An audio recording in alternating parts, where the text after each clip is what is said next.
Alright, so you're 13 years old, you have one friend in your entire school, you're a bit of a nerd, and everybody picks on you for it. You're obviously a smart kid, you know that, but you get along with no one, you're not popular with girls, and again, you have one and one only friend in this entire school.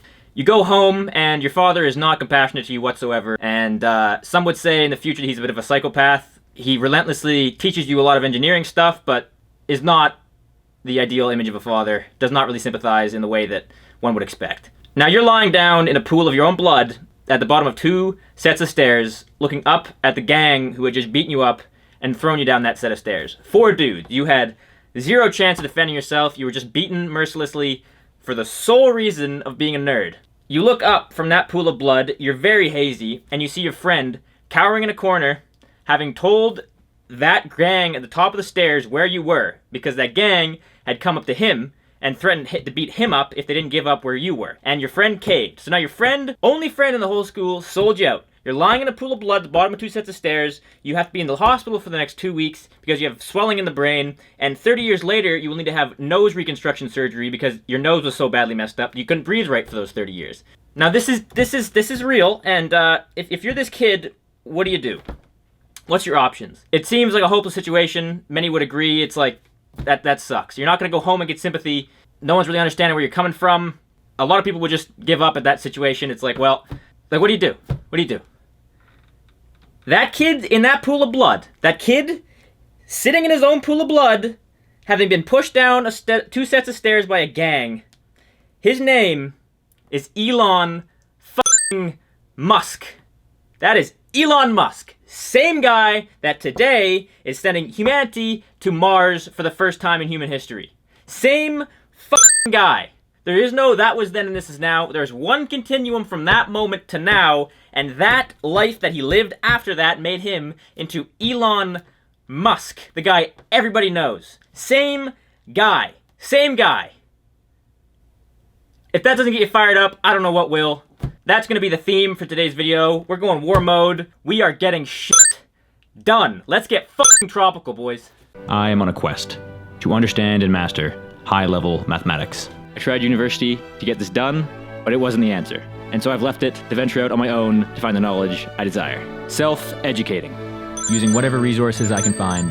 Documenting my journey as I go in order to help you in yours. The mountain is high and the path is long. So let's get to climbing.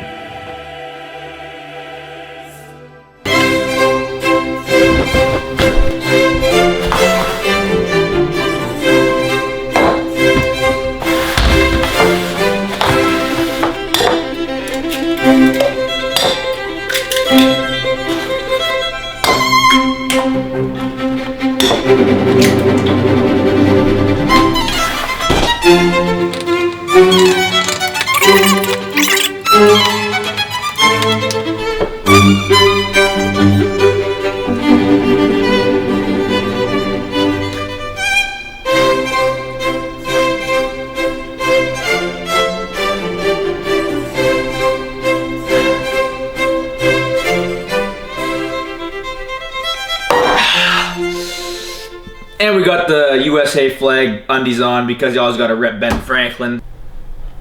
I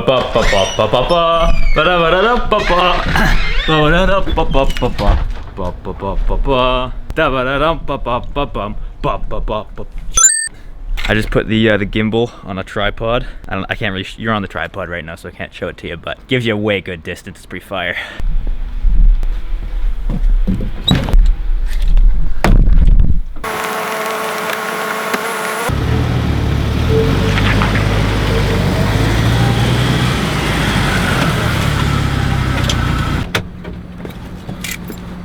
Let's get tropical.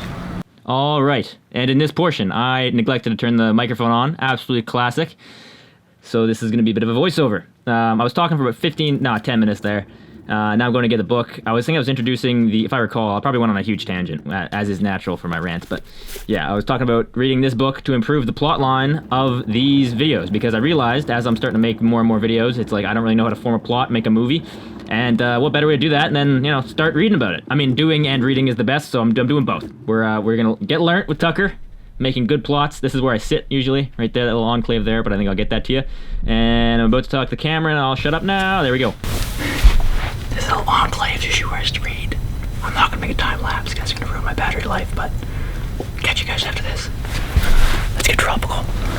So that's 2 hours done. Now, I've never really been what you would call a fast reader. I'm more of a incredibly slow reader. So in the last 2 hours, I read, I shit you not, 10 pages of that book. 10 pages in 2 hours, that's 5 pages an hour. And it's not even that difficult of a book. I used to be of the mindset that that was unproductive and slow. You get on a spiral of like, well, some people can read like 100 pages an hour, so it's like, what's the point? But the thing is, the productivity you gain from reading books doesn't really map very well to the amount that you read. I view it as reading is sort of a gateway to building your mind up. And if the words there inspire change in your mind, then 1 page in a day is better than 1,000 pages if they do nothing. And sometimes you get in these modes where your creative mind is kind of going while you read these things and it's building up its own thing. So 10 pages where you're in that zone of seeing images as you read and the words inspire your brain and make connections that you didn't see previously is far better than 100 pages of just rote reading. And I find that with history, I find that with the book I was just reading about screenwriting. When you first approach a book for the first time, the hardest part is the first 20 pages because you haven't seen the writer's style, you don't really know what he's talking about, and the connections are completely novel. But once you are introduced to it, your brain starts making the connections, and you can read it far easier making the connections because you kind of see what the author's doing. I found that with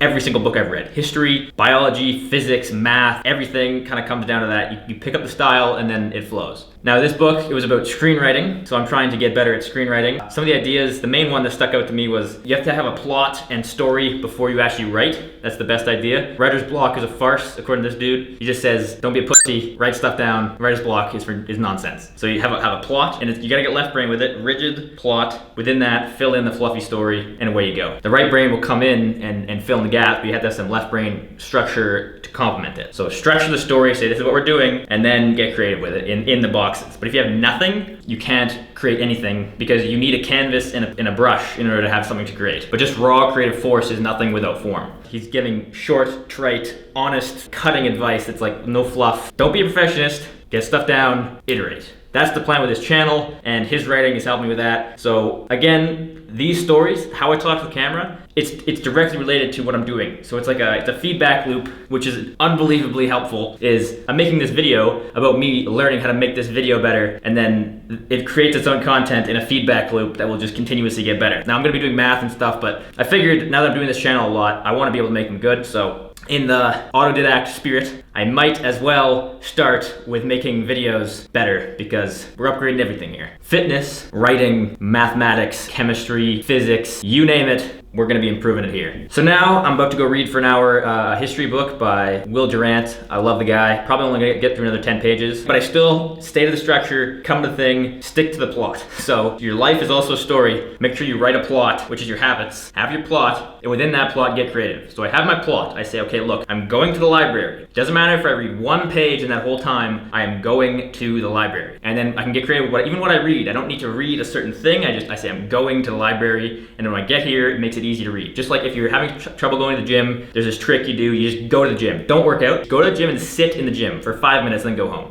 And this worked for a bunch of people, but there's a story of this guy who did that. He was way overweight, and he said after 2 weeks of just going to the gym and sitting down, he's like, well, now that I'm here, I might as well just start working out. And it just became easy because that mental block is done. It becomes a habit, and then once it becomes a habit, there's no effort there. Habits make the effort peak drop down to nothing. In the mornings, I lay out my clothes on my desk because that is always a struggle for me in the morning. You get up and there's just all these things to do before you get out the door. So I lay out the clothes that I'm gonna wear that next day on my desk, my running clothes and my normal clothes. I lay them out so that I don't have to think. I just put them on, have breakfast, out the door. Minimize the difficulty, build a firm plot, and within it, have creativity. I'm gonna try to think of something to do for an outro for this video. I don't really have it mapped out. I had it mapped out up to this point last night. I had my plot up to here, but we're gonna get creative with the final, do something cool. See you there.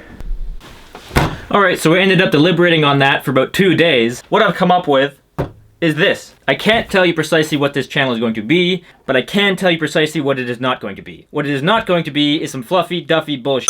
I'm trying my best not to be a dopamine vampire, but to provide actual value. I don't want you feeling empty and used like a lot of videos which have a lot of entertainment value, a lot of excitement, but not much substance. I'm trying to give as much substance as possible while simultaneously making entertaining, which puts an extra restriction on the entertainment part, making the content somewhat less exciting right off the bat, but It's a fun challenge to do. How do we make the library exciting? I don't know yet, but it's going to happen. So the goal is just to keep getting 1% better each time in editing, in speech ability, in plot, etc., etc. And then, you know, by video number 500, we become Steven Spielberg. If you go and watch video number 9, I'm hoping there's a tiny bit of improvement from that to this one. That's the goal each time. Video number 11 is going to be better than this one just by a little bit. So with that out of the way, I'm going to leave it there. I'm going to give a director's outro. So I love you guys. Take it easy. I'll see you in the next one. And Godspeed.